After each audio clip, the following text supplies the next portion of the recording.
call for us? Yeah. Thank you. So Emma Lucky is excused for the family emergency tonight. Addie, Here. Kowalski, Here.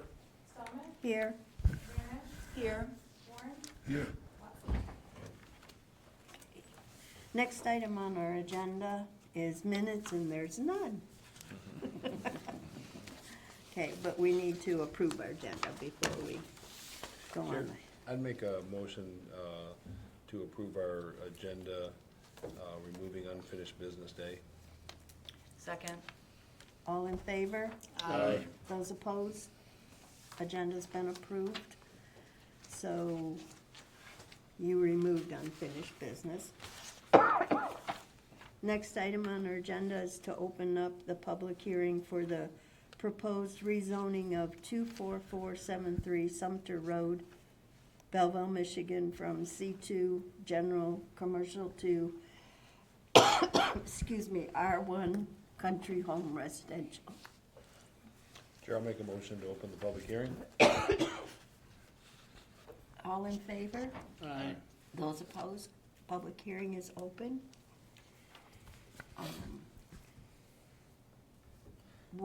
Are the people here today?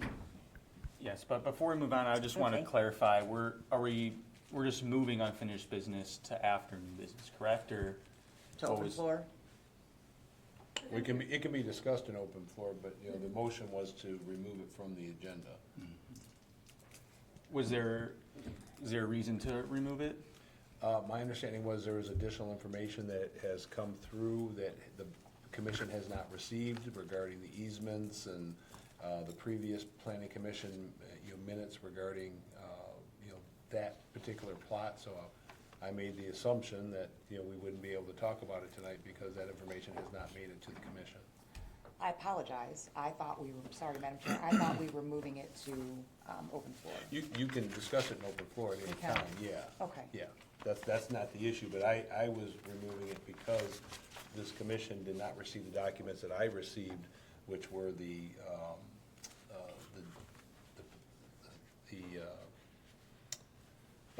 we got the easement, the registered easements and some of the other documents that they came through, Joe, that you sent through. So, I know we talked, and you were gonna talk to Sam about sending it, but I don't think any of those documents were sent to the commission. Sam, was that not included in the packets, or am I? No, only Included this. that, and then I included the scan that Dr. Burles sent over the other day. That's the, That's sort of the two additional documents on the table right there as well. oh, you mean, Those okay, should be sent over, Dr. Burles just sent them over. Okay. Monday, okay. Yeah, whatever you had asked for Monday, I sent Monday night. Yeah, I'm talking about what you sent me, Joe, is not in this package. That included the properties, the size of the properties, the easement, and all the discussion that was previously had, at the planning commission in the 90s regarding setting a 53-foot easement over a 33-foot easement and all of that. So that's what didn't make it to this package. Unless you see it in yours, it's not in mine. No, I know what you're talking about, and no, I don't see it in the packet. But it is moved to open floor. Absolutely, yeah, you can talk Okay. about anything in open floor. I mean, we can go back and rescind the motion, but I didn't think we could discuss it. The commissioners are deficient in information that, regarding this property, and that's why I assumed that we wouldn't be talking about. So, If I may, please, I just want to, I'm Dr. Bartlett. Yes. I just want to make sure Yes, I ma'am. understand. I was under the impression that everything was prepared. Is there something that you needed from me that was not prepared for today? what I received was a description of the easement, which was set at 33 feet. There was this issue. That's separate, pardon me, from the email I sent for Deputy Clerk Herman, am I saying that right? Yeah. To distribute that. That's a different thing. Yes, Okay. and she distributed that here tonight, right? Mhm. Yes. I sent it to you. Okay. One of the things that we asked for was the deeded easements to show that the deeds were recorded, to show, what the size of it was and things so that we could better understand, what was happening there. And so what we received this week was documents that show a deeded access of, I think, 33 feet for the road. Okay. But what was also in there was this issue had come before the planning commission, I believe in the 90s, Joe? 90s or early 2000s. Yes, and Okay. regarding putting in another home, you know, on the properties back there, and at that time, it looks like, and that's why I said it wasn't finished, it looks like the planning commission did not move on it. They were requiring a 53-foot easement for police and fire and emergency vehicles, Okay. and it doesn't look like the residents on the road gave up the other 10 feet of their property for that easement. So we're trying to figure out how big the easement is, Okay. you know, through the deed. Right now, it looks like the only deeded easement is 33 feet, which is about 33 feet short of what the standard easement is now. Is it 66 feet or 60 feet? This is what he's talking It's something around that, I think, depending on if it's a Class B or Class A road, I think it might be different, but Yeah. generally 60 feet. Yeah, and so that information that came through, you know, obviously, we need to do some more research to find out, did the 53-foot get recorded? Doesn't look like it did, so it's only a 33-foot easement, Okay. which is not sufficient for police vehicles and things, which is what was being required in the early 2000s when they came to the planning commission. It doesn't look like the planning commission actually took action on it because they couldn't get the 53-foot easement. All of that's being confirmed. So that's why I made the motion, was because the documents that I received a couple days ago, which detailed that, did not make it to the commission. Okay. And so for us to be able to try to review, in addition, the attorney has to look at that and see, is this that the final recorded deed on the properties, you know, and that type of And stuff. so what, pardon me if I'm speaking on turn, I just wanna make sure I'm Nope, following. we're here for info. So what you received from us from when we purchased the home is not all of the information. There's some separate piece of information that my family, for example, does not have access to in our. That I can't say. I'm just saying, this is the first time I received this information. So if you had turned it in previously and it was just sent over to me, I don't know. Okay. I don't know who provided the information. I just know that I got it from Joe. And, you know, I started discussions with the attorney to say, you know, because it was as clear as mud when I was looking at it, because there was planning commission meeting minutes. There were recommendations that it had to be a 53-foot easement, even though the 33-foot easement's what shows on the deeds. So, you know, that's where we were at. I'm glad information's finally come through. We've been dealing with this for a long time, and that's the first time I've actually seen the recorded deeds and the other things come through for us to look at. Okay, thank you for explaining that. It's, like you said, it's clear as mud, but it's also shocking to me to have purchased a home and then to find out that from before I was born, there are still issues related to accessing the home, thank you, that are now affecting me as like the fifth owner of this home now, Mhm. so, Yes, you're not the first one, and there's other issues that potentially are there. okay. Strawberry Lane, I believe, is on a list of non-compliant water lines. I don't know where your water service comes from, but, Okay. you know, we get our water from, before it was Detroit Water Authority that had specific regulations. If you were developing a piece of property, you had to have an 8-inch main if you were servicing more than one house on that property, like a road, a subdivision. And so a lot of the homes that went in and the roads went in, put in non-compliant lines. They didn't put in an 8-inch line. And so I believe, and I asked Joe to review that to see, because I remember seeing them on the non-compliant line list. I don't know if your home is one of those, or, you know, you have a different service than the other ones. But it's things that have to be researched and understood before you can make a decision. I understand, thank you. May I ask if the non-compliant water line, if that is a thing, is that something that we should have known about? We had every inspection possible done on that home. I mean, to me, it's something you should have known about. The previous homeowner should have told you they had received a non-compliant notice on the water line. I know this because my parents lived on a non-compliant line here in the township. I think there's about 35 of them that were identified throughout the years, and you got a notice that your water line is a non-compliant line. What that means is you can't repair it. If it breaks, Okay. you're unable to repair it.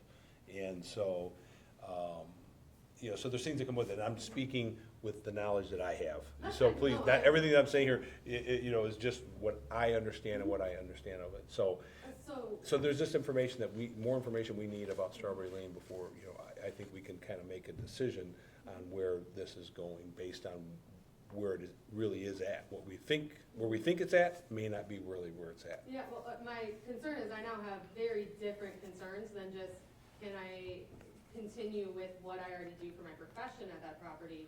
Because if you're saying that there was, I'm gonna call it a red flag, that should have been notified to me, I'm wondering, do I need to now involve an attorney?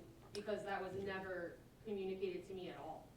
And that's a big issue if now the city is gonna come to my family and say that we need to do X, Y, Z, regardless of what I do with my profession. This is my home. My husband and I saved up everything and purchased a home in where my loved ones have begged me to move, so Yeah. I certainly did not expect that information today. I'm Yeah, quite and shocked. like I said, my understanding is, I thought I saw it on the list, so don't take everything, but, That's okay. I'm just saying, that is why, I'm giving the explanation as to why I asked to have it removed, because there was a lot of questions that had came up since this information came in, that we weren't gonna have answers for tonight. And so I didn't wanna get into, a discussion on it, and then still have to table it, because we don't have the right information. We'd just be I talking appreciate it. hypothetically, Okay. so.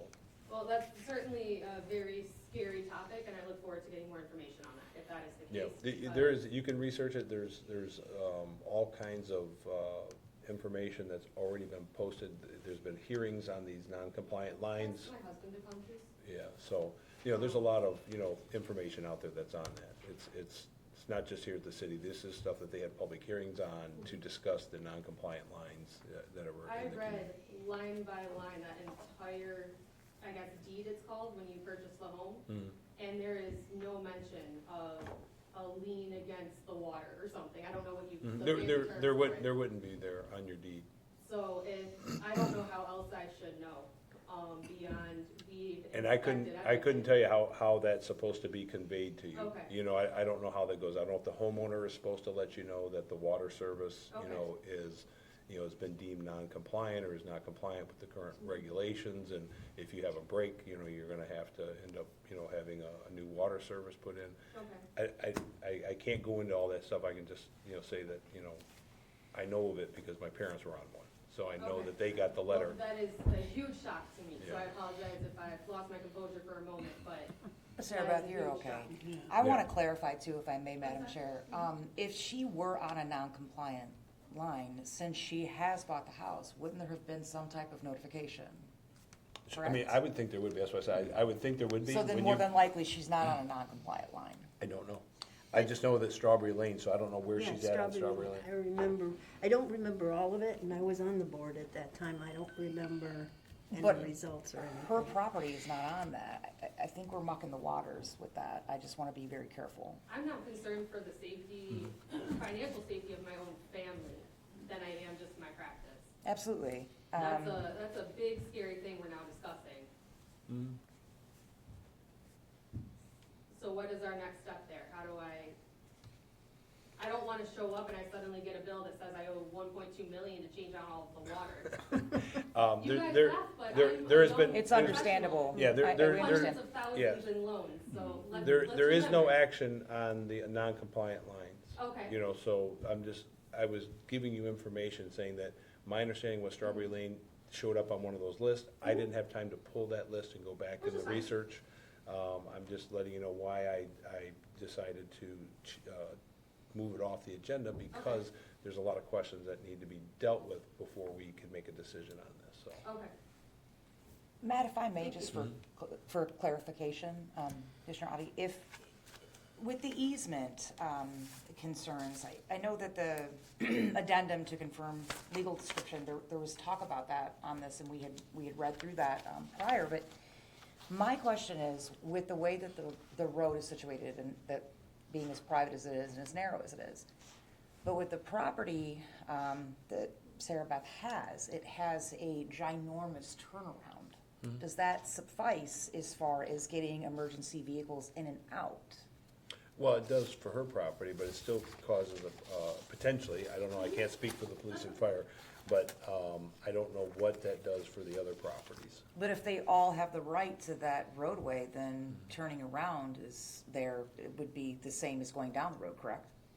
No, once, I don't believe the easement goes all the way up to her front door. It The doesn't? easement just goes to her edge of her property. I believe that is correct. Yeah, so the easement does not go all the way through her property. It just gives her access, which would dead end right at the beginning of her property. But is there something that we could do to allow them to turn around there, so that that would eliminate that issue as far as emergency vehicles There's getting in always and out? things that can be done for it. The bigger issue is that it's a 33-foot easement all the way to her property, which the vehicles have to get through that before they can get to her property. So making hers wider doesn't make the access to it wider.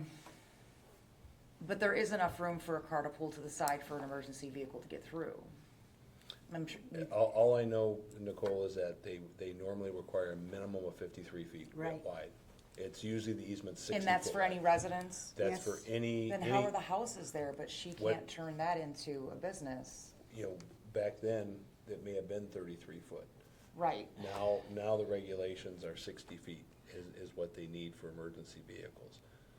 But if my memory serves me, it was still required with the 53 feet, but they were getting variances for Yes, different that, pieces the of 53 property. feet was actually the reason, and again, we're getting into a longer conversation that I want to, because I don't have the answers, right? I seen this information come through, I couldn't get answers I needed on it in a short period of time, so I felt that it was better to table it, but the 53-foot variant, or easement was a variance. Okay. They were asking for only to make it a 53-foot, and they came before the planning commission asking for that. I got to the point where it's not clear that the planning commission took action on that and approved I it. understand. Yeah. That's So, fine. so we got into a lot of stuff. I didn't mean to scare you about the water. I just meant, these are just things that, these are things that, that I'm aware of, that I asked where are we at with it. I needed to know, is Strawberry Lane one of those, locations that's on there? Like Jane said, you know, she's pretty sure that that was, and I am too. Doesn't mean your property is, that's why I had to ask for the information. You know, your property may not have a non-compliant line. It may be other residents that are on that road. That's fine. No, I just wanna make sure that I understand. I was told this is the day we want you back, and then on whichever day it was, I got an email saying, we need this document, please bring it, and when I stopped in, she said if you could mail it, or email it, even better, and I did, and I am shocked to have come to this meeting, after work and find out that you don't have, from me, it sounds like, or from whomever, whatever it is that you needed for the meeting today.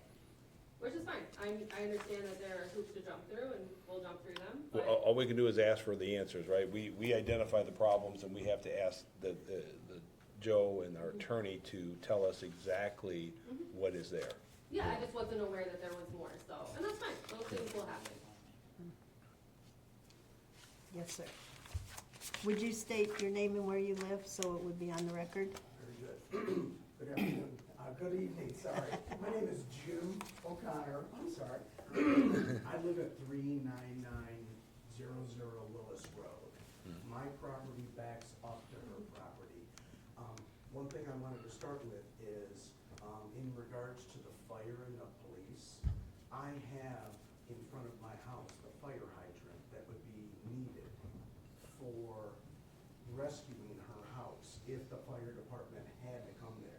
It's the only fire hydrant in that area. And so I wanted to add that. Thank you. So that, I'm not even sure I she didn't knew know that. about that. Okay. Nope. So, and so I think that's enough for now. Thank I you. could share more, but, do you mind? Yeah, no, go ahead. Well, you know what, can we move it to the Open floor? open Floor? floor? Because Yeah. we opened the public hearing regarding another location, Apologies. and we got long-winded on that, you know, and, so yeah, we can further discussion in open floor. And I apologize. No, You don't apologize. definitely scared I- me personally about the water situation, and Yeah, I don't, had to make sure I was safe. my parents are, the house is still on that non-compliant line, so Okay. it's, Okay, so back to the open hearing on the rezoning.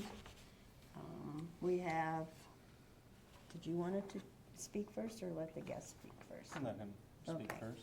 Okay, is the person here that's the proposed hearing for rezoning the property at 24473 Sumpter Road from C2 General Commercial to R1 Country Home Residential? Yes, that's me. Okay, want to go to the podium and Okay, but you need to tell us who you are and where you live. Yeah, the Geiger on property 24473 Sumpter Road. Okay, Been driving past that ever since I've been out here for 25 years and wondered what was going on. Never saw anything with it. Thought, man, look, make a nice home where it's at, you know, across the park and everything. And finally came up for sale and I was able to purchase it. And my plan is to make it into a nice home. okay. Thank you. Okay. There are two names on here. Jim O'Connor, that's you? Are you here to talk about what we were just talking about or the rezoning request? Can I talk about both? Sure can. Okay, great, thank you. Jim O'Connor, 39900 Willis Road. I have lived down the block from him. I did not know he moved till I came in here. What Jim did with the house that was down the block was amazing because it was a horrible mess. And so he has the skills, the drive, the determination to do amazing things with that property. I've been out here for 27 years, and I began to give him details that he didn't even know about how raggedy that building has been. Maybe many of you remember that Ford truck that was parked in front of the center door year after year, you know? And so this is a great opportunity for Sumpter to give this man a chance to do what will be amazing things with that property. And being that it's on Sumpter Road, you know, it's gonna show more beauty of what the master plan is all about. So I hope you truly give him the chance to do something great with that property. Thank you. Okay. The next person on our list is Kay Harris. Are you here for what they just talked about, or? I did not know you could rezone from commercial to residential, so I would like to know, how do you do that? You don't, not right now, because I wouldn't be able to understand. If you could give me the instruction on how to rezone from commercial to residential, I'd appreciate it. Chair, may I answer that? Sure. In accordance with our master plan, we have a certain vision for the township. And a lot of study and research has gone into the topic. Surrounding the property is all residential. Many years ago, it was very different. The landscape of the township was different. The vision for the township was different. Rezoning it, the reason it's being asked for, and with all the research that's done by our planner and everyone else, is that that particular property is the only commercial property in the area. The rest are residential. So if somebody wanted to make it into a home instead of it being a business, the feel is that it would comply more with our master plan for the township. Does that make sense? Yeah, it's just that, somebody else had a different idea for the master plan on Sumpter Road, but we don't want to get into that. Okay, so- Understood, and everything is different. Yeah, I wanted, Mhm. I understand what you're saying, history, and the majority designated, but I need the instructions. And so that's why I said, not right now, because I don't know, I'm still following what she had, you know, so that's a lot for me right now. Okay, Joe, would you like to add anything to that explanation? I guess, I mean, anyone can apply, fill out an application to rezone their property. Whether or not it's granted depends on the master plan and what it designates each property as. So anyone can rezone. There's just a process that anyone has to go through, which is the gentleman here is doing today, which is filling out the application, paying his fee, and then having him go through planning commission and then the township board for that approval. Okay, I want to hear what y'all think. Well, we also have a master plan that there's a major portion of Sumpter Road that is considered mixed business use. So it can be commercial and residential based on what our master plan is.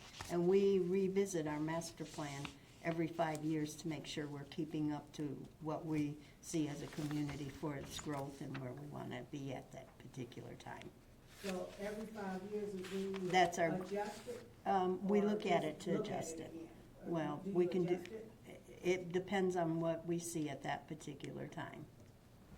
It doesn't always get adjusted, but it could get adjusted. So where are we at in that 5 years? Well, we're in the process of re-looking at our master plan right now, Got it, okay, okay. because we're in that zone of time that we need to readdress it.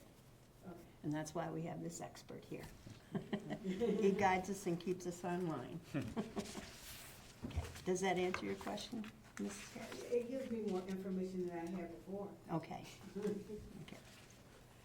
Okay, Joe, if you want to Okay. step in? Yeah, so as we already have discovered, this is a rezoning from C2 General Business to R1 Country Home Residential. Per section 3.10 of our zoning ordinance, the commission's duty when evaluating rezonings is to compare this rezoning to factors listed in our ordinance, and then if the commission feels that all these standards have been met, then a recommendation to the township board is the next step, whether that's approval or denial. On page 2 of my report, you can see an aerial overview of the subject parcel located apart from Grand Park. Surrounding zoning and land use is all essentially residential. The site is, as already mentioned, zone C2. It's currently housing a vacant structure that the applicant intends to remodel into a single-family home. In terms of master plan considerations and compatibility with the master plan, as of right now, the parcel is designated as the rural residential future land use category, which essentially outlines that the intended future zoning of the parcel should be residential. So in the master plan, we have a whole implementation table of what zoning districts are compatible for the area. And the proposed zoning district is consistent with the master plan, which is R1 Country Home Residential. The intent of the designation that is listed in the master plan is to preserve the agricultural and rural character of the area by accommodating low-density single-family housing on large lot sizes that are suitable for septic system and water lines. The intent of the R1 district is almost pretty much a carbon copy of that, which is to provide single-family residential on large lots that do not require large demands of public services such as water or sewer. In terms of natural resources, there are no major concerns. The topography is relatively flat. There are no regulated woodlands or wetlands on the property. And then on page 4, you can see I've listed all the permitted and special land uses that are contained within the R1 district. So we have mostly foster care, child care homes, single-family dwellings, and then some private golf courses, kennels, public libraries, mostly low-intensity uses that are compatible with residential uses. Moving on to page 5 of my report, you will see the 6 standards that the commission needs to evaluate the proposed rezoning with, the first of which is the consistency with the goals, policies, and future land use map of the master plan. As I've already mentioned, the master plan calls for it to be residential. The proposed rezoning is to residential, so we feel that the proposal is consistent with the master plan. And whether or not the R1 district is compatible with the site's physical, geological features and the environment. With most R1 zoned properties in the township, it's mostly single-family homes. There's no major environmental hazards that come out of these uses. So we feel the R1 district that's proposed is compatible with the environments. The third criteria is whether or not the applicants cannot receive a reasonable return on investments through development, commercial use, commercial zoning, so I will leave that to the applicants and the commission to discuss further. And whether or not the contained uses in the R1 district are compatible with the surrounding land uses that I've already mentioned. In my opinion, in our opinion, I feel that the proposed R1 district would be more compatible than the C2 district, as with most commercial uses, they require more demand on public resources and water and sewer. So instead of a commercial property, we're going to be having a residential property, which in most cases requires less demand from the township's essential services. And whether or not the township has the capacity and infrastructure to accommodate the R1 district that's proposed. Right now, the parcel is served by a township water main and would require an on-site septic system if there already isn't one. That would need to be approved by the Wayne County Health Department. We feel that the uses contained in the R1 districts would not introduce any additional burdens on township facilities. And the final criteria is whether or not there's a demand for uses contained within the R1 district. And as we've seen throughout the last year, there's many single-family homes coming into the area, and by rezoning this parcel to R1, we're providing additional opportunities for township residents to come and build their home if they do so choose. So our recommendation is to recommend approval of this rezoning to the township board from C2 to R1. And if there's any questions, concerns, or comments the commission has at this time, I'd be happy to answer them. Okay. I only have one question for Mr. Okay. Was there, I just wanted to clarify just a couple of things for you. Was there any type of inspection done on the property with it being what it was as a business 20-plus years ago? It was basically an empty warehouse, but I've had the septic and stuff inspected, and it was okay for that, so. Okay. I did that before, or made sure it was gonna be okay before, so yeah, it was okay, so. Sure, I think the additional question that it used to be a gas station, and the question is whether the tanks were removed from the site. I don't think so.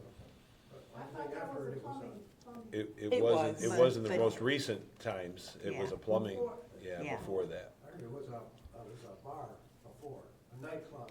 It was a nightclub. What anybody's ever, that's Wow. been around, Mhm. it was never a gas station. It could have been a juke Yeah. joint.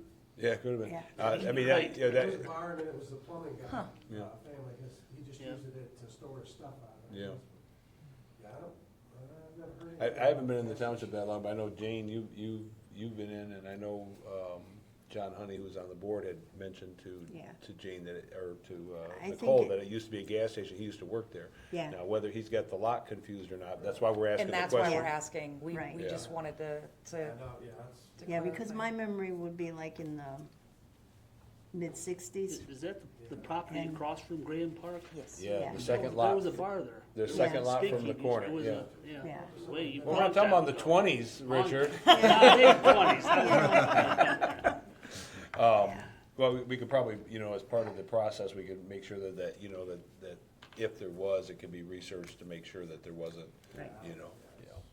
Anybody I ever talked to, even I talked to a gentleman that's been out here Mm. for all that time, they used to go to that bar. Yeah, He goes, yeah, this was here, and this was here, and this was here. He was there and actually shut down. right. Never any mention, because I wouldn't even have considered it if it was, Yeah. Sounds like we're gonna have to razz John and tell him he's getting a Okay. little old, that nobody's ever he mentioned. had memories of pumping gas there. Well, we should be able to get the history of the Yeah. ownership of that piece of property. Yeah. Yeah, I don't remember it being a gas station at all. Yeah. You would know, you've been here the longest, I think. 80 years. Yeah, Could we do a conditional approval yeah, depending yeah. the site inspection? yep, Because they came out and they said there was really nothing to inspect. yeah, So they've already, the township already Okay. came out. right. Because I asked them, that, Okay. they came out, they said, well, it's pretty basic, there's really nothing to see here, so. Yeah. So they did come out, or Okay. somebody came out, I don't know if it was the. It might have been Wayne County, was it? No, it was somebody from, I think it was the building guy, Jeff, maybe, is his name Jeff? Yeah, that's the No, building that's inspector. the- So he he- said there was nothing nothing really to approve or disapprove, it was. Yeah, that would, Just that- a building and it was fine, so. it was probably most likely related just due to the structure, because with the building inspector, he wouldn't go and look for any environmental Right. impacts right now. So Yeah, if anyone would look at it, it would definitely be Wayne County for the septic system, right. and then Yeah, I've had them DEQ out, or too. wherever else we need to have come out. Yeah, I've had them out too, so they've already. You've had DEQ out? Yes, I had Wayne County, the septic out. Yeah, Wayne County, yeah, Mhm. not Oh. DEQ, Wayne County. Not DEQ, okay. Yep, Okay. Well, I would like to make a motion to approve pending a site. We can't, Yep, Not so I'll really. make a motion, if everybody's done commenting, we'll close the public hearing. Oh, and then we Okay. can, Yep, and then we'll move on to Us discussion. talking. Yeah, are there any I other? got my motion. I need a Okay. second. Second. All in favor, Aye. closing the public hearing? Okay, now it's our turn to talk and decide what we're gonna do. Oh, Jane, I mean, to go through with protocol, we should do item B, new business would be the consideration of the rezoning. We have to do a second public hearing. Okay. Correct, so the next the next item of business would be the text amendments before. Yep. And Okay. Chair, I'll make a motion to open the public hearing for text amendments to section 2.2 definitions and section 6.58 large solar energy systems. Okay. I need a motion. Second. All in favor? Aye. Aye. Those opposed? Public hearing is open for the text amendment of section 2.2 definitions and sections 6.58 large solar energy systems. And we'll turn it over to you, Joe. Thank you, Chair. Commissioners, as you may have remembered from either one or two meetings ago, the topic of revising the solar energy systems ordinance was brought up, and there was discussion between the commissioners as to what the scale of those revisions would look like. The main point was to just clarify again, that's large-scale solar energy systems, so your utility scale, the large 50-acre solar farms that we're seeing come into the states, those would only be allowed in the industrial districts, no longer in the agricultural districts. So shrinking that allowable area down quite considerably, then also making an enhanced separation between personal scale solar, so your solar panels on your roof for residential purposes, versus these large scale projects. So you can see on page 2, we've made some delineations between the two, utility scale and personal scale. We've also made a couple changes to section 2.2, the definitions, just to kind of, again, further clarify that. And besides that, it's just some minor name changes throughout the rest of the ordinance. And if there's any questions at this time, I would be happy to answer them.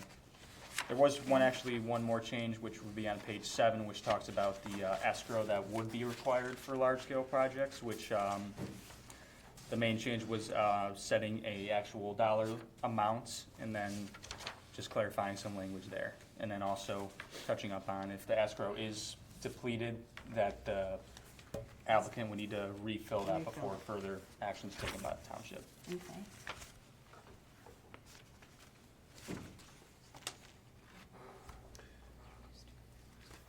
Chair, if I could ask Joe. Joe, I know we had some discussions about putting in a square footage side for the small scale for the residential.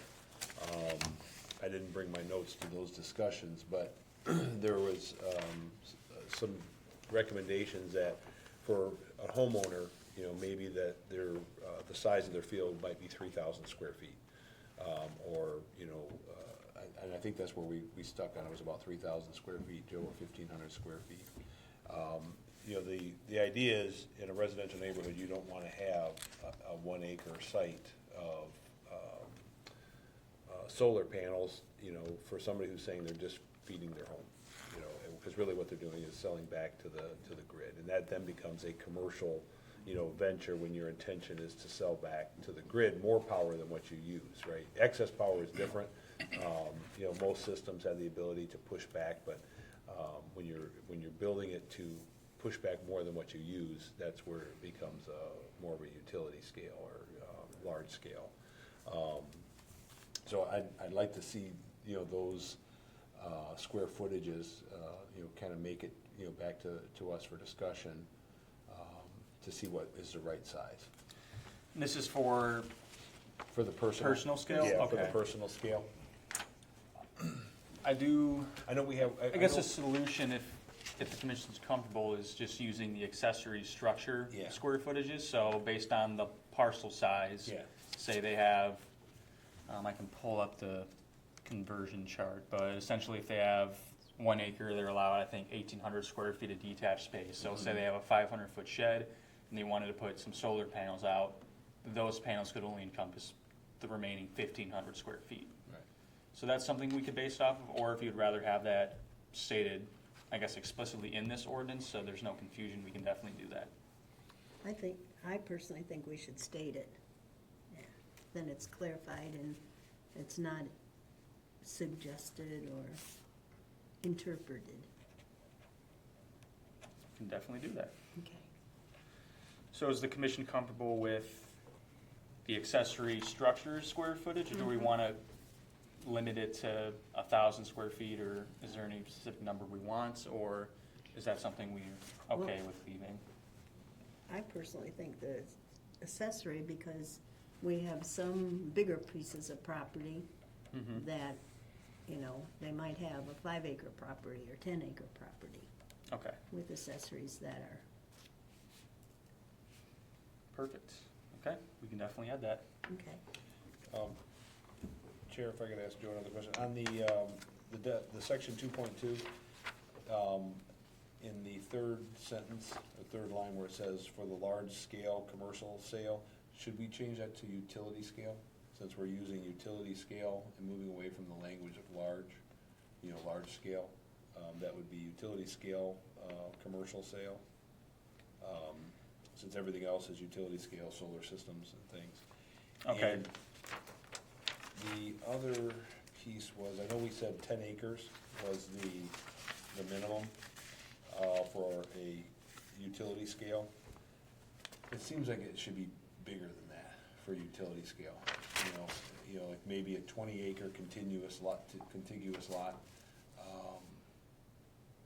It would all be, one lot, 20 acres, would be the minimum. So one legal description, Yeah, essentially for 20 acres? contiguous lot, yeah, well, yeah, legal description, yeah.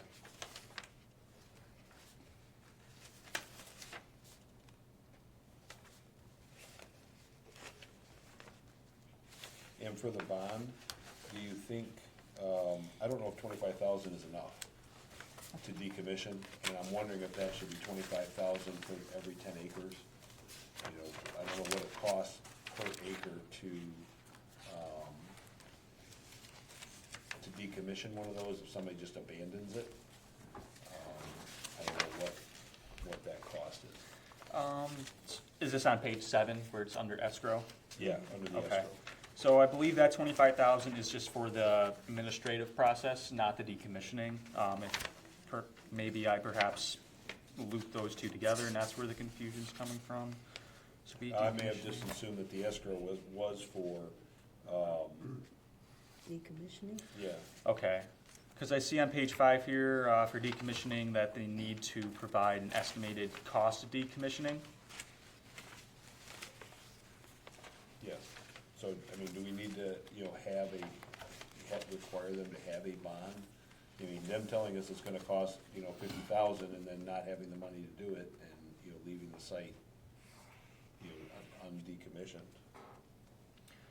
It looks like for the decommissioning, before they would need to decommission, they would have to fill out a permit with the township, which they would then submit the information, which includes the estimated cost of decommissioning, to which then they would have to provide that. So I think that would cover it.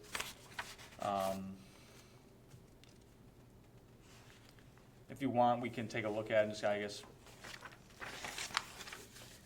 just, I guess maybe do a little wordplay on there and just kind of make it a little bit more clear, if that's, Yeah, I think, if they estimate the cost, we need to be able to, as a township, we don't wanna have to foot the bill to decommission a site and, that somebody abandons. So I would think they would have some type of bond or, some type of performance bond, that they would have to submit to the township and, to ensure that when it's ready to be done, to be decommissioned, that the funds are there to cover that. okay. Joe, I have a question on page 6, 2E is an echo. Is within 100 feet of all exterior property lines, is that correct? Yes. Is that typical, the 100 feet? Yeah, it's like a safety buffer, It's not normally bigger than that. No, and usually the safety buffer, it used to be 75. We used to require the fence to be inset 75 feet from the property line. Okay. That was my only question. When you go 100 feet inside, it actually is quite a bit of area on a 10-acre Okay. plot, all the way around. It's a lot of property. It used to be 75? Yeah. Okay. On the decommission dollar amount, would we be smart to put a time frame in there too?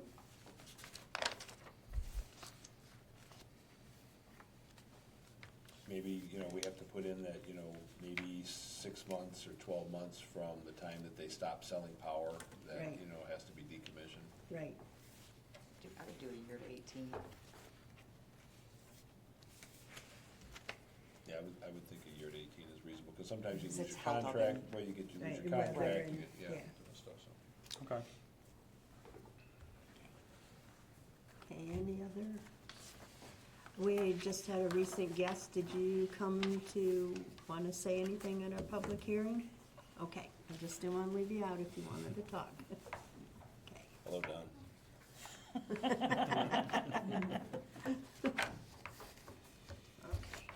Chair, if there's no more comments, I'll make a motion to close the public hearing for the text amendments to section 2.2 definitions and section 6.8 large-scale energy systems. Second. All in favor? Aye. Those opposed, motion carries. Our next item on our agenda is new business. Consider the proposed rezoning of 24473 Sumpter Road, Belleville, Michigan 48111 from C2 General Commercial to R1 Country Home Residential.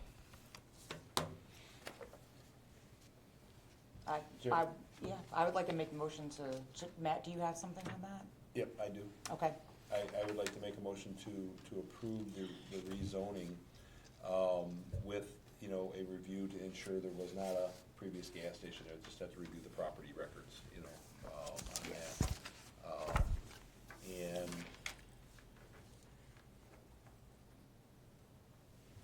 I think that was it, unless somebody else had another condition. I don't think so. That was the only thing I was concerned about, was having an inspection done either by Wayne or DEQ.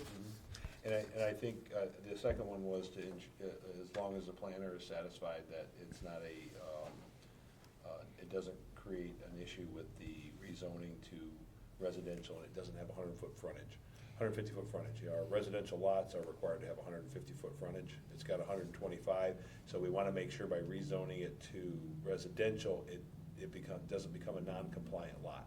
Because there's not a residence on there now, a home, I'm of the opinion it potentially could be a non-conforming lot, and you'd have to go to the ZBA. So as long as the planner is satisfied that it's not required to go to the ZBA and that it's taking it to residential doesn't put it into a violation, then we're good to go. So, and he's already conveyed he believes that's the case. I just want him to research that so that we don't get ourselves in another trick bag. Yep. Yep. Well, I second that, Matt. That long motion? It was a long motion, wasn't it? And to clarify, this is a recommendation of approval. Yes, this is a to the- recommendation of approval, yes. So it's for the review of the records or for a second? No, just for review of the records to ensure there was not a gas station there. And as long as, that record showed clear, then everything is good. And if there is record of a gas station, that the necessary inspections are made. Yes. Yep. Okay, so we have a motion. Who's that a second before? Was it? Yep. All in favor? Aye. Aye. Those opposed? Motion carries. Okay, next item on our agenda is consider text amendment to section 2.2 definitions and section 6.58 large solar energy systems. Chair, I'd like to make a motion to table that until we get the changes that we requested regarding the accessory buildings, get the language back, and then we'll approve it once we see the language, make sure we nailed it. Okay. I know I didn't hear a second this Second. time. All I heard was crickets. I know. Guys, I'm old, stop. All in favor? Aye. Those opposed, motion carries. And third on ours is ordinance text amendment to Article 4 zoning district regulations. Thank you, Chair. And yes, it is for Article 4 zoning district regulations, but more specifically, the lists of permitted and special land uses within the C1 local commercial and the C2 general business district. Mainly what you can see on page 2 and page 3 is the use is listed as automobile showrooms and outdoor sales space for new and used automobiles, farm equipment, and recreational vehicles. So there has been interest for moving this type of use to strictly the industrial, the light industrial and general industrial zoning districts. So any sort of outdoor sales lot for cars would be only allowed now instead of this commercial districts. It would be allowed in the industrial districts instead. So it's essentially moving this use from 2 districts to a different 2 districts. If there's any more discussion related to whether or not it's,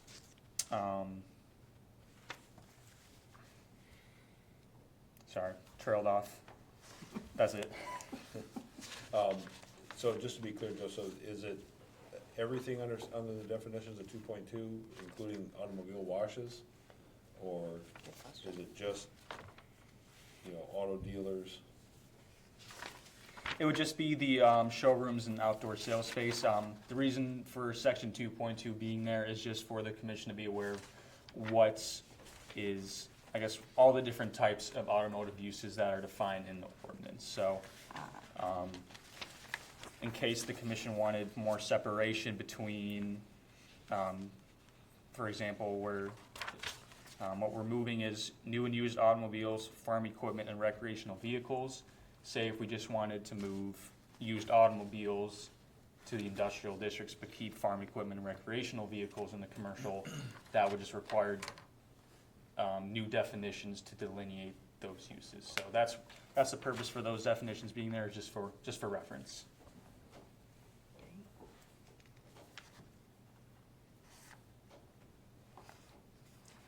Okay, so it sounds like we need to direct you to schedule a public hearing for those changes.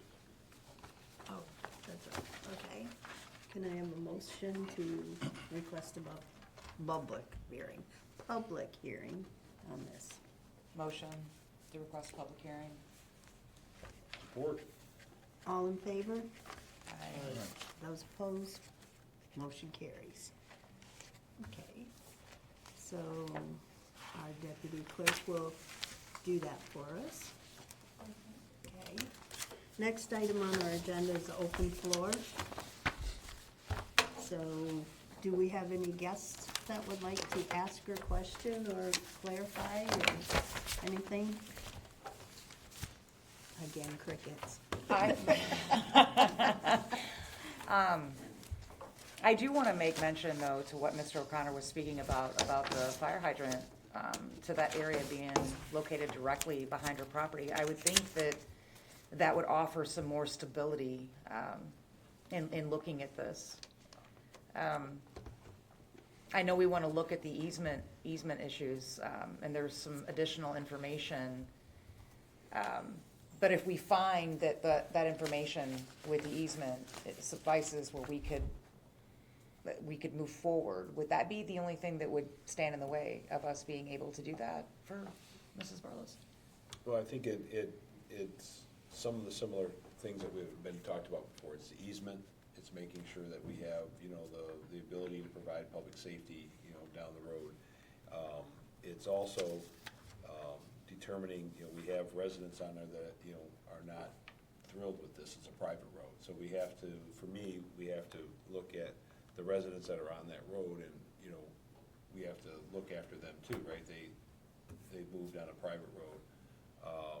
So, I think, I'd love to. The people that were against it do not live on the road. Just to Right. be Yep. clear. Yep, and that was one of the things I did ask Joe to find out. That's one of the reasons why some of the information came through. I wanted to know the properties that are on the road and who had the direct vested interest. Everybody has a vested interest, but the people that properties are affected, meaning the private road was on there, that was one of the things that was important to me to see. Which is fair. Yeah, Yes. and, you know, I would love to see a maintenance agreement on the road, because obviously changing the traffic patterns on it, you know, cause maintenance issues. That was one of the things that actually, you know, we kind of discussed that, but it actually came up in the information that I received. There was discussion from the planning commission, they wanted to see the maintenance agreement for the road, they wanted to see the association agreement for the road. And I believe there is none. Yeah, well, yes, I think that's what they determined, that there was not an agreement, and that was one of the issues that the planning commission wanted to see, that everybody on the road is, you know, is in agreement with, you know, what's happening on that road. Because that's usually what happens on a private road, you have an agreement, you have the residents agree to the maintenance, how much they're gonna spend, how much they have to put into a kitty, all those things is usually the norm for a private road. Correct. I moved there, was told by our seller that there was an agreement. Once we moved, our neighbor, who is actually in support of us, just couldn't be here this evening, who is the property immediately adjacent to our property, told us that that is not correct, that the individual who lived there had all of the farm equipment and handled everything themselves. I can just speak to what I know. And all I have is the paperwork that I sent to you guys. So after moving in, we knew the state of the road, which was quite bad, which I believe Mr. O'Connor had shared at the last meeting. It sounds like the woman who lived there prior was running like a shipping container business out of that property. And I know that there was at least one semi-shipping container there. Maybe it was there when we went to look at the property, that we had them removed. So it makes sense that the road was having a rough time. But my family has already met with those people that we shared this road with, our driveway, if you will, and had the road re-scraped, re-gravelled. We've taken care of all of it this past season right after we moved in. Okay. Sarah Beth, how has it been maintained since you've been there, though? Like, as far as like now that we have the snow and everything, how has everybody been working to maintain the road? We asked our neighbors how that's typically done. They said that they have not needed to shovel it because of how, or scrape it, or whatever it is that you do for snow, due to the way that like the road is protected by what surrounds it, if that makes sense. So Okay. there's enough snow blockage. We have not needed to at all. And as far as like any additional gravel that needs to get brought in or paving with the gravel? That was already done. That was, okay. And I had put in one of the messages, that my family has, the road turns, and we're the only ones, our home was the only one that would use that piece of the road. And so we have offered and did pay, I think it's 33% more or something, I can run the numbers, more than what our neighbors had done, just out of respect for them. It's not their fault that the road has to turn and get the fire truck to our house. And that loop around of our driveway, if I may, the one that you mentioned, is separate. So we actually paid, that's part of our property. We paid for that no different than we pay to put in a sidewalk on our own property. So that's been taken care of as well. I did want to mention that too, just to reiterate something to make sure that all the planning commissioners are aware of this. I did take a tour down the road a few times, and I looked at the properties. And I cross-referenced all of the testimony that was given. And the only person that lived anywhere near that road that impacted you or your neighbors was Mr. O'Connor. Correct. Right. So I just wanted to make sure that everybody knew that. I appreciate that. Thank you. Yeah, and that was one of the reasons why I asked for the plot, so we knew exactly who were the real vested interest. Everybody's got a vested interest coming down Willis and everything, but the real vested interest properties. So that, for me, the private road is a little bit of an issue because, we're essentially taking a commercial business, which is currently running over at FEMAR, and bringing it to a residential district. Okay. It's not a home business that's being put in there, it's a commercial business renting a location that's being moved there. And to me, that makes it a commercial May I ask, location. what is the difference between a home run business versus a commercial business? Just so I can follow along with you, please. Most of the, Joe, if you could kind of chime in on the home-based are usually less impactful. They don't usually have people coming to the house to pick up, or get services at the home. Okay. It's, less commercial. And commercial properties, when you have people coming that are gonna be in your facility, are gonna be sitting in your facility, or getting services at your facility. Your facility then has to be a commercial grade building. Right now, it's a different building code. You've got paving requirements, you've got all kind of things that come up when it becomes a commercial business. Yep, And- that's what I wanted to make sure that I'm on the same page, because it's possible that I'm just not properly educated in that area, which is very possible. But again, to be clear, it's a staff of 3, including myself, one of them is here. Both of them live off of Judd Road as their main street, so we're very local. They will probably carpool together, because they'll complain that they both don't wanna drive for 3 minutes to work. And the people are not coming to stay on the property. So yes, obviously the animals don't get there themselves, but we are not open multiple days a week and having people visiting all hours of the night and things like that. So at most, we have 6 to 8 clients at a time. And I don't wanna scare anyone thinking that this is going to be, we have more people visit for the holiday than we have that would come for my business. Yeah, Put it that way. and, yeah, so what I was just kind of discussing, some of the issues that I see as a concern. That's why I said I'd really love to see the 4 properties that are on that road, come together and sign off and say, yes, they're for it. We have a maintenance agreement, we're going to, we don't have any issue with that. I'd love to see that the 53-foot easement is in place that, was supposed to be in place back when this was first developed back in the late 1990s and early 2000s. And then we have to, deal with the planning as far as, it's a commercial building, what are you gonna have to do to bring that up to a commercial code? Because, right now, it's a residential garage, which I'm assuming does not fit. It's a full barn, Yeah. with on a concrete slab. Which, is not commercial grade, which, once it becomes a commercial building, it then has to fit with commercial building codes Correct. and things, so. May I clarify, for me, please? There's what we refer to as the 4 people on this road. One of them, though, is not actually a resident, like he does not get mail there, he stays there seasonally. Is he part of the 4? He's lovely, I have no problem if he is. Yeah, just wanna make sure. I would think anybody who has property that easement cuts across. Okay, Only the Yeah. people that have the easement cut across. okay. And the easement should be written down someplace, because it should be part of the planning commission records that it's been approved, because we made T-Mobile do that to That- Mr. And that Krajewski. was when I started out, when we kind of got off the track a little Yeah. bit, was the information came through, it was not clear that the planning commission was able to finish because they were Right. requiring the 53-foot easement. It doesn't sound, they were requested to do a variance for 53 feet. It doesn't sound like they approved it, because the original 33 feet, they had to go back to the property owners and ask for 10 more feet on each side. And the property owners did not want to give up the additional 10 feet, so.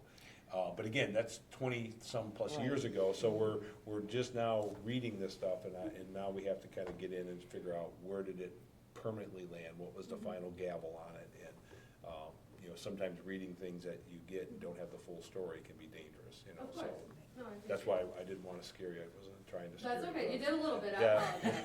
apologize. I did So. come from work, I had to change shoes, so we won't talk about why. So, here we Yeah, go. this is kind of brought up all of those things, so, Of course.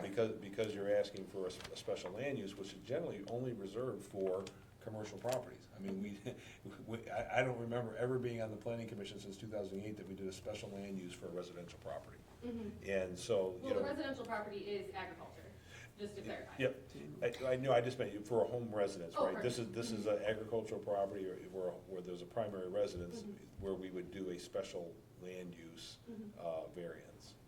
So that's why it makes it a little bit different, so now we gotta kind of open it up, because we had everybody come in and, we had all those people come in and complain, some were not vested, and, regarding the easement and bringing up issues with the road, so, we have to do our due diligence to make sure that, what is exactly there, what was exactly approved. We may find out that the 53 easement was approved and recorded, but we just didn't get the actual, we don't have that document in our hand, all we got was the original document, which was 33 feet, so we have to do that. Question.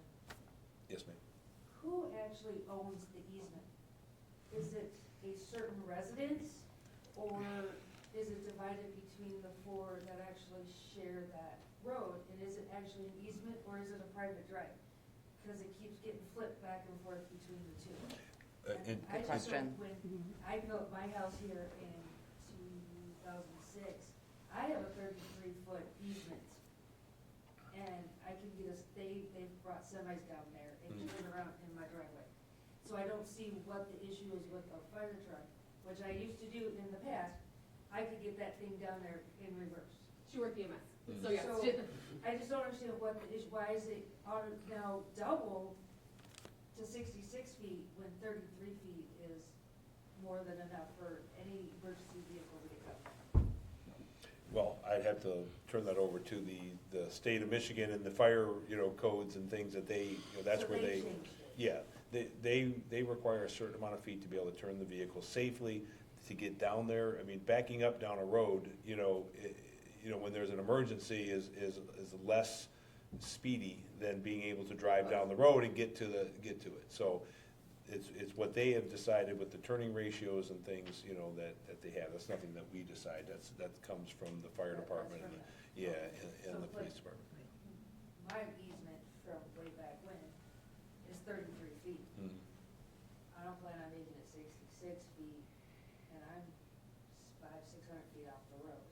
Mhm. Granted, I'm lucky that the other property are my in-laws, so I don't have to fight anybody over that, but I just don't understand how that, from an easement to a private road, why is the terminology keep getting changed? Is it an easement, or is it a private road? Joan, correct me if I'm wrong, I'll try to tackle it, but Okay. if you don't mind.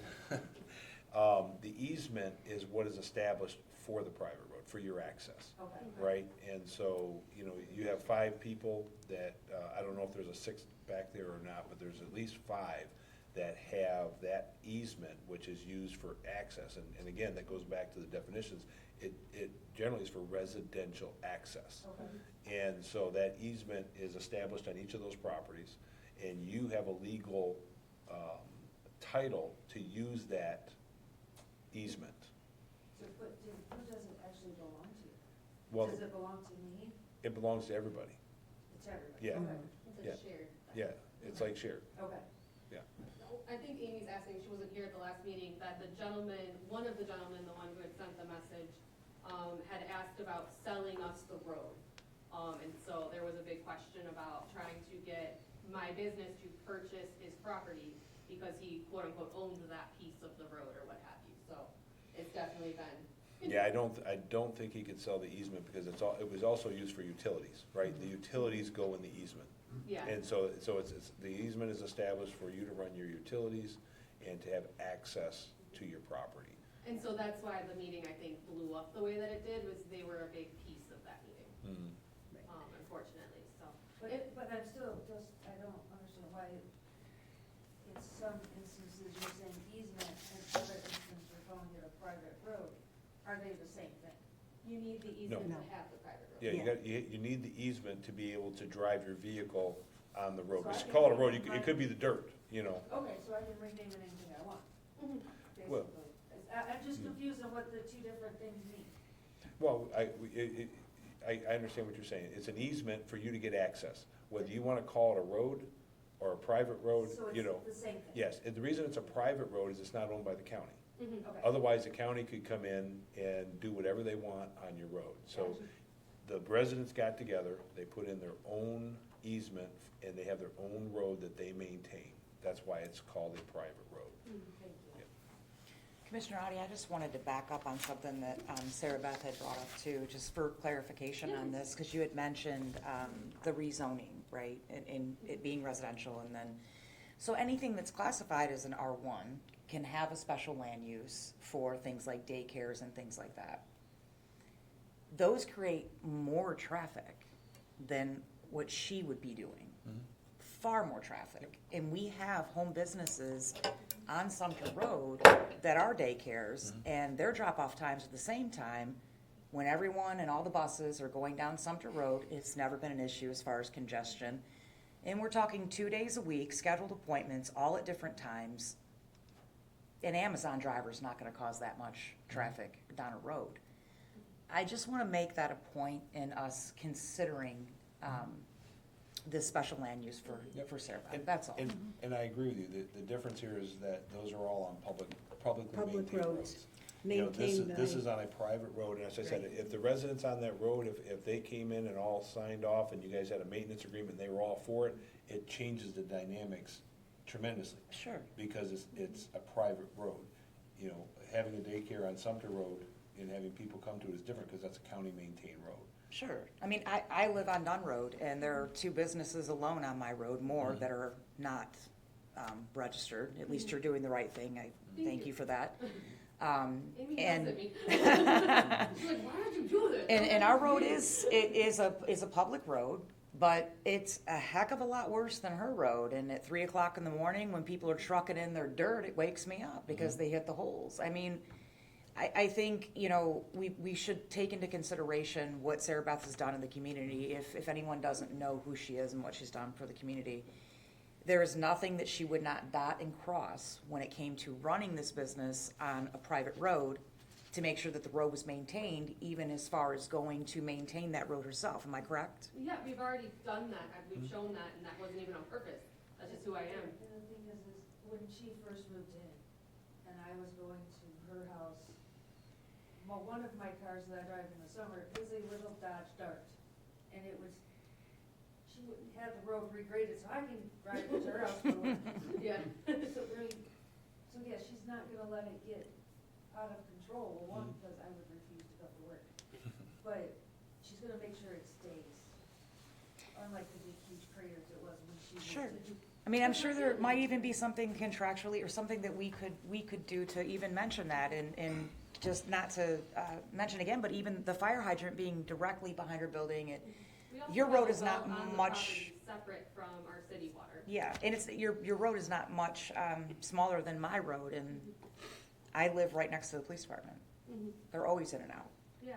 They can get in and out of this road. I know it's a private road, but the 4 residents that live on the private road don't have a problem with the business. And it being part-time, I believe, is also something that we should consider and whether we approve or not for Something I Sarah think, Beth. I'm so sorry, pardon me. No worries, I got I'm done. excited when you said that. The individual that is speaking up the most, if you will, about the road and the easements also utilizes the road, which they do not contribute to. So they have, their driveway is now positioned such that they utilize that road. You can see the snow tracks to know that they've used it, if you don't wanna believe me when I say I waited for them to exit, so they have plenty of room in the ice. And their garage faces that road, if you've been there, like you had Yes. mentioned, you've probably seen that. It's the one off to the right when you're going down the road? Yes, Mhm. yep, right as you turn off the Willis, the right on that right side. Yes. And so those are the individuals that are quite vocal, and very upset, wanted to sell the road, all of those things. From my understanding, they aren't even supposed to be involved, and yet they're utilizing the same road that they say they don't want on their property. Their main entrance is actually the main road, Correct, right? yes, and their home faces that road. The Yes, secondary correct. outbuilding now faces our private drive, if you will. Which, I don't care, but I find it interesting that they are so incredibly vocal. I have not been spoken to in that way in a long time, certainly not in a situation like this, and they're using the same thing that they're upset about. And yet, I get the impression that they want me to fix it by purchasing it from them. And I won't play into that game, not unless there is a legal set of reasons for things that need to be done. I do believe that was a bullying on their part. Thank you. Are there 6 people that use that road? Are there 2 lots behind the original 4? I have a picture if you'd like. Yeah, I do. Well, I know yours is behind. I didn't know if there's 2 lots back there. I don't know I if have your the lot. actual lots, if You- you'd like. I have them saved in my phone for this. So is it 6 or is it 5? Can I show Oh, you? yeah. I actually took a video. I didn't bring the, I'm short, pardon me. So here documents I had stopped after the. is flood. our home. And then, So, and the road, does it come up the middle? yep, so here is the start of the road. Down here, you can't even see the house where my pinky is the gentleman that's upset. Isn't there 2 lots here? There is one on either side, yes. So these are the 4. yes. Oh, there we go. Yep, there we go. So there's the first, so the road really services 5, 6, that's what I was getting at, Yep. 6. Is this you over here? Yes, that is us. Whose property is this? This is a gentleman who we didn't know till another neighbor told us. I guess it's not officially a residence, and so he doesn't get mail there. So he didn't know this was happening until somebody else told him. So you must have an easement across his property. I'm not privy to that kind of information. I have no idea. Sarah Beth, is that the one that has the farm sign out in Miss front? Frank's farm. Yep. Yes. His name's not Yeah. Frank, and he Right. doesn't have a farm. That's the so one it. that shares Yeah, it. so, Yes. yeah, so Commissioner Roddy. unless Strawberry Lane comes all the way across. Yes, it does. I know you So- access it that way, but I didn't know if the whole thing, yeah. So really you have 7 homes that So that it are on the is this person who does not utilize the road. This person is the one who has very negative things to say and says they don't utilize the road, though it does. This person and this person's in favor. This person is just a young man who we never see, and we go like this, and he goes like this back. That's about it. And then this, I think, is an issue with how it was done, because this person has no access to this area. I think it's just the way the block went. So the road curves, you hit Mr. Jerry's place, and then our home. So there's only 3 people then, because one of them is a seasonal resident. Well, that's what I said, when looking at the map I seen, there was 4 plots. This is in my Oh, packet as Yeah, well. Yeah, there's 4 plots on Strawberry unless the easement doesn't come over here. See, the easement has to be for all 4 of these, and Okay. then it you're saying it doesn't include this guy, but it looks like the road cuts across the corner. Yep, it curves. So at minimum, there's 6, maybe 7 if that's him. That's the weird thing, because when you're looking at the paper, it's completely different than the visual. Thank you. Than going Yeah. there. So when you actually Yeah, I go drove, there. I drove down there, I turned around your yard. That's fine. That's far for sure. But yeah, so I just wanted to make sure how many properties actually have the deeded access and are using it. Right. That's what we need, and then Okay. again, what's a big issue for me is if it's 7, if all 7 of them are signed off and saying, hey, we have a maintenance agreement and we're all for this and please approve this, that makes it a lot easier, you know, for us to approve something on a private road where, you know, some residents may not be happy with it. I mean, you know. Yeah, that's fine. I was told to do it this way, so I did it this way. Yep. I know that I can't remember their last names now, Mr. Aaron. McKay's family is in favor of it. And then there's our home. My family's in favor. Mr. Frank's farm, which is owned by a gentleman's family, he's only there seasonally. And then the last gentleman is the one I wave at. That's it. It's just 1, 2, 4 if you include Frank's farm, and then us. I think, Joey, you know, if you can confirm, because like I said, the one guy, it looks like he's got access, he could use it if he wanted to. Which one is that? I'm sorry. The one here, where the. This one? Yeah. Yep, she actually has a separate road. If you see this How about this long, guy here? yep, Marilyn, Yeah, she right. was actually at the meeting. She has asked me to service her animals before. Mm-hmm. And so her property ends here. Whether or not she loses 3 feet out of a road, I have no idea. But this is her road. She Yeah, has a she's got fully se- separate yeah, road. she has a separate road. Yep, her house faces a completely different direction, and only during the winter can you even see her home. Mhm. It's like this little bit. Yeah, okay. Well, I just wanted, I want to know if there is actually a recorded deed there, because the road definitely crosses her piece of property, if Okay. that map is accurate. Okay, You know, so just so you know that everybody's involved, because Yeah. she's already for it, so you just gotta, you know. as far as I know, yeah. So you would get that with that. Is that something you need me to acquire, or is that something I- that well, I the think city it- has to find?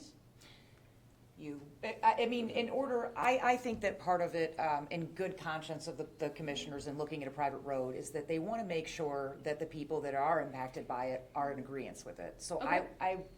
I think what Mr. Adi is saying is the recommendation would be, if you had something in writing, Mm-hmm.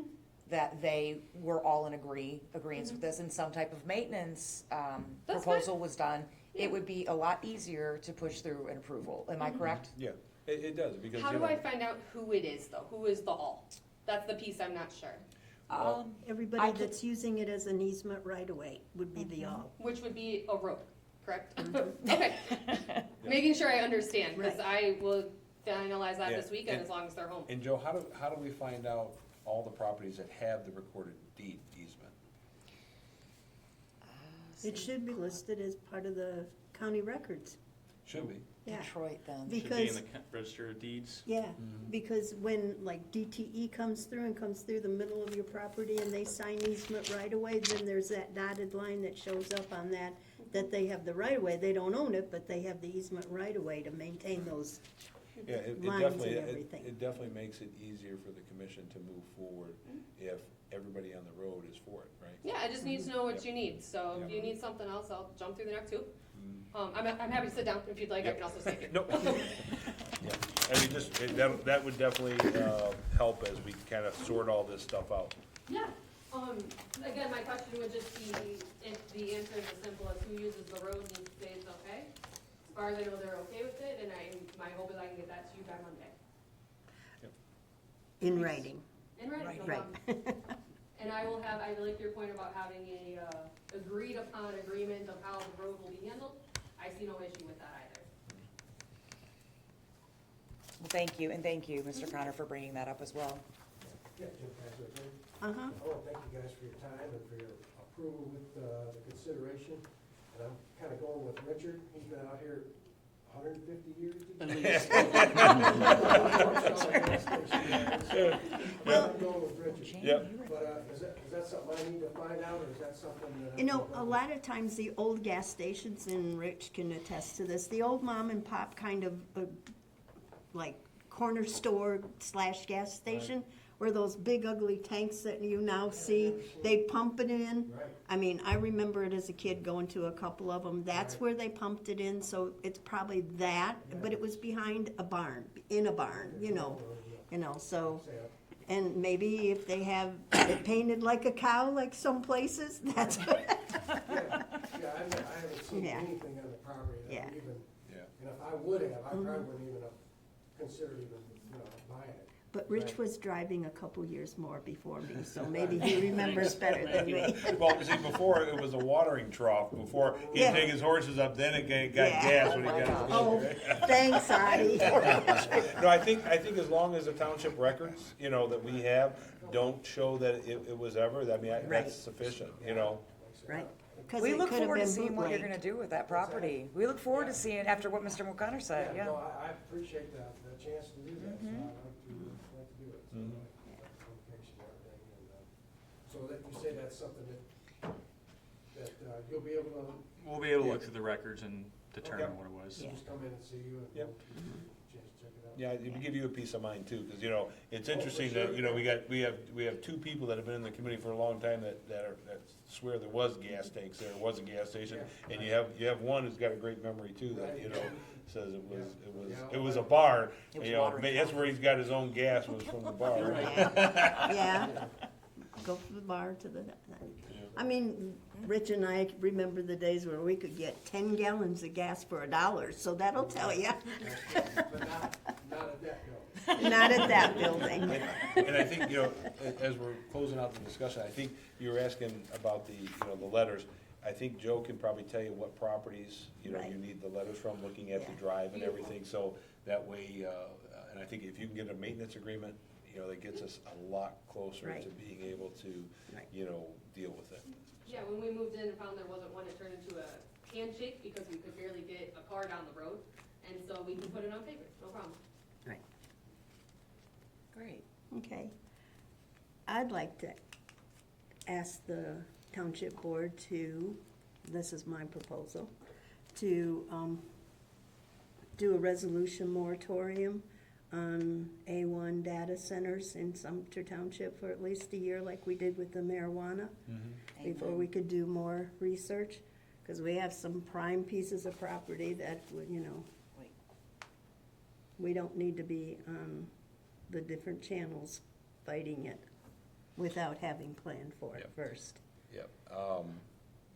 Yeah, I think that's already been kind of Discussed? moving, Okay. moving in the direction. We have the wetland moratorium. We were talking about the data center moratoriums, just to gather more information.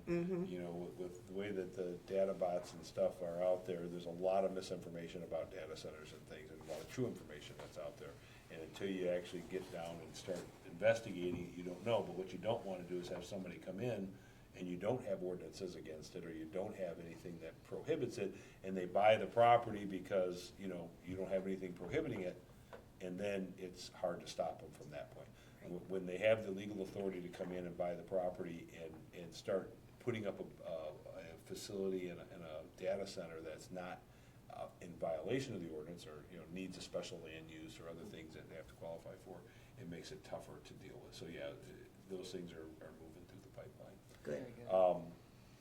Joe, what I wanted to ask is that we revisit our 20-yard shipping container ordinance, and along with the 200 square foot shed ordinance requiring a potential footing or a pad.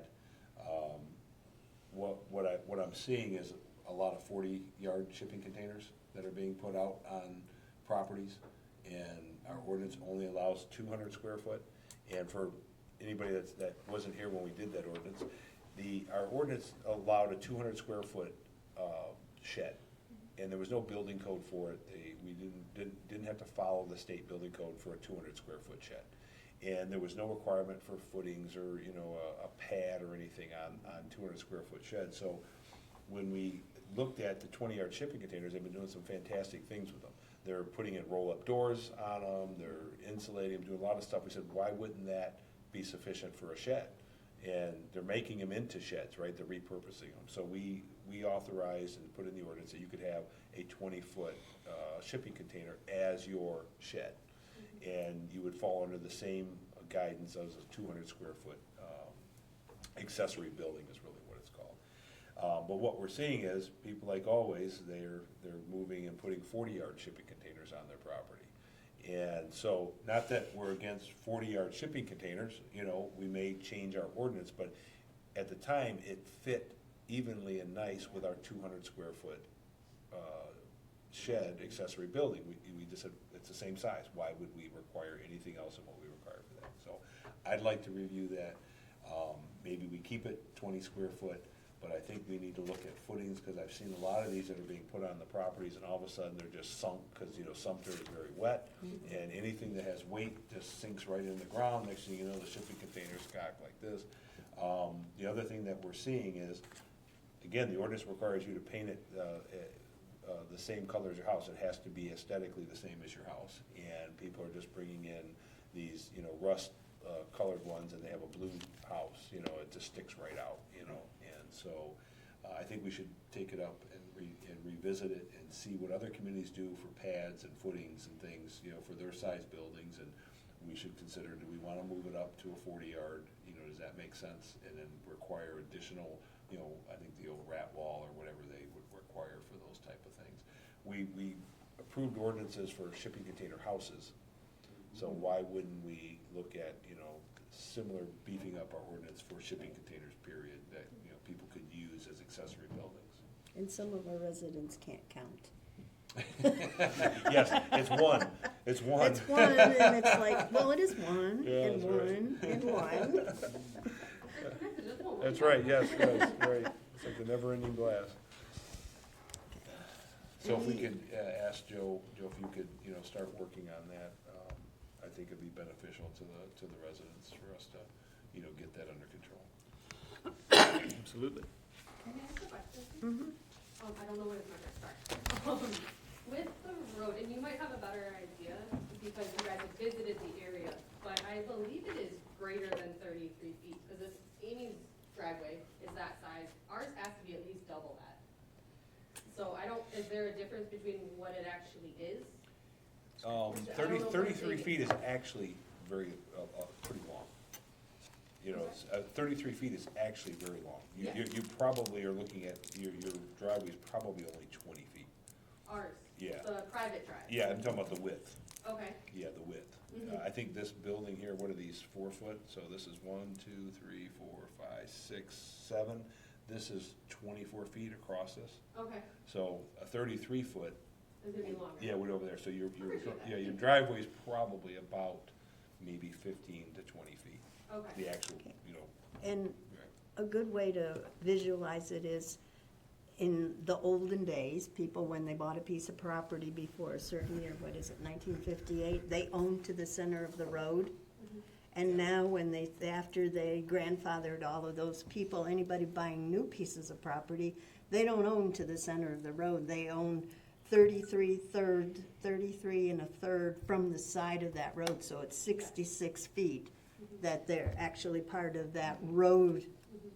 And that's why when Matt was talking earlier about how wide we have to have it when they're putting in the driveway, and that's the standard. I mean, it was hard explaining that to a lot of the old-time residents. No, you don't own to the middle. You sold the property, now you gotta back it up. So they would sell an acre, but then they found out they sold an acre and a third, you know, so. And I believe, if I understood him properly, the gentleman that wanted to sell me the road, he wanted to sell me that third, Yeah. kind of a thing. He was like, Yeah. well, we can't use this, we want you to purchase it. Yeah, Um, but the county owns, you know, that that on all the, 33. yeah, mm-hmm, Okay. Well, the 33 feet from the center of. Center of the with road. us. The other way. Yeah. yeah, so it's like, Mhm. yeah. Excellent, thank you. Any other guest questions or commission questions or statements? Oh, I would like to remind our commissioners that the next tri-community meeting is January 29th. I will, because I was waiting for them to send me the, They're sending it out because they were sending me, mine was getting kicked back, they had Yeah. the wrong email address. yeah, and they were gonna send us the minutes from the last meeting. The last meeting, everybody couldn't make it for one reason or another, so they canceled it, but, so we haven't had one for 2 months now. And 22nd. anybody is welcome to join, including you if you'd like. I'm sorry, Jane, you said the 22nd? 29th. 29th. Where is it, the library? It's at the library. And I'm not sure which room.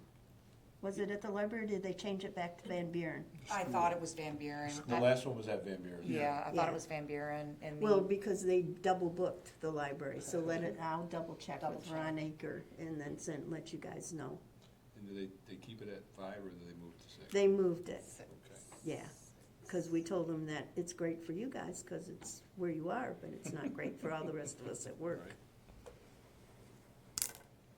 And they did some talking about the data centers and everything. One gentleman from the city of Belleville is actually involved in a lot of the new proposals that are coming all the way from California and that, so he's very helpful in opening information lines and everything, thank you, so, Jane. yeah. Very good.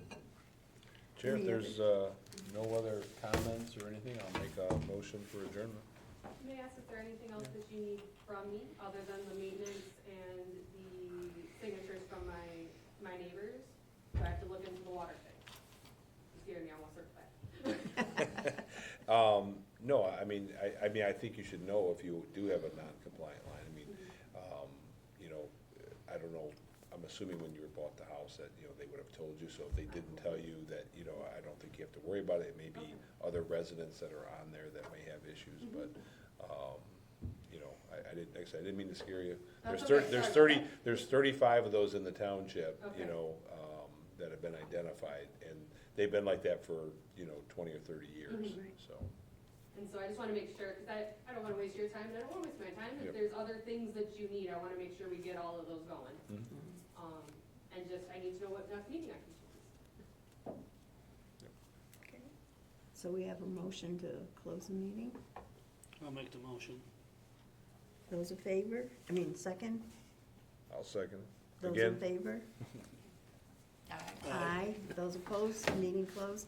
I want to thank everybody. I hope you have a happy and new, safe 2026. We'll And see you thank next for month. The good joining news us. is we have meetings every month now. Yeah. So, Oh, yeah, we do. yeah, so they're not every quarter.